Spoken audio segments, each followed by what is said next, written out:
All I could remember after giving birth to Davin was the doctors asking me if I had Zika in pregnancy. Confused by his question, he broke the news to me that Davin's head was smaller than normal and that they would need to do further tests to ascertain the reason, seeing that I wasn't tested during pregnancy. When I looked at him, I said, "You're so perfect. What went wrong?" I felt my whole world shatter, hearing from every doctor that interacted with me saying that the Zika virus was new and that they didn't have much research to go on in terms of how to treat his condition. I've heard them saying to me numerous times that your baby's survival rate is minimum, and even if he grows, he will be globally delayed, and to expect a number of complications. There was nothing that they can do to help the situation. After we were discharged from the hospital, we were advised to join different clinics: neurosurgery, ophthalmology, child development, NICU, basically for him to be monitored. We followed all the advice given. Most times we would attend an appointment, waiting up to 2 hours with a doctor visit lasting no more than 5 minutes, just for them to measure his head and say to us, "Come back in 3 months' time." We waited 1 year and 2 months to get an appointment in a child development clinic, at which time Davin started developing complications. We tried to treat him as a normal child, but soon realized that he wasn't reaching his milestones.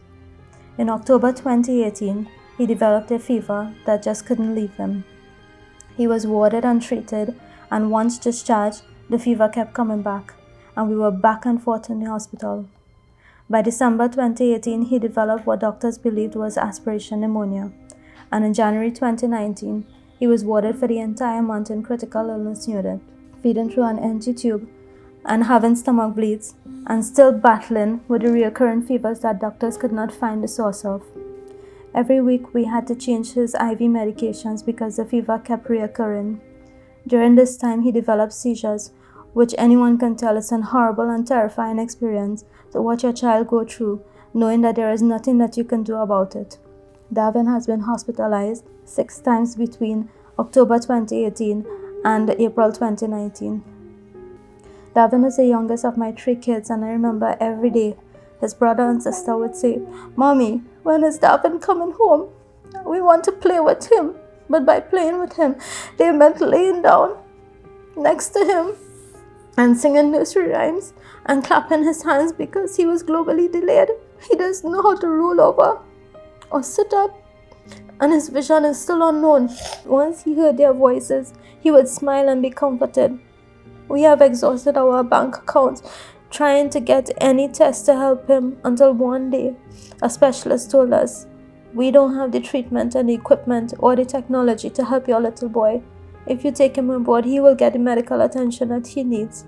With that in mind, I started to send out correspondences to hospitals all around the world, asking them who would be able to help.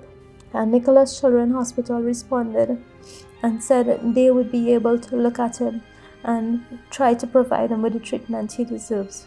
Please help my little boy get the treatment that he needs. All supports donated will be used for medical and special dietary expenses for him.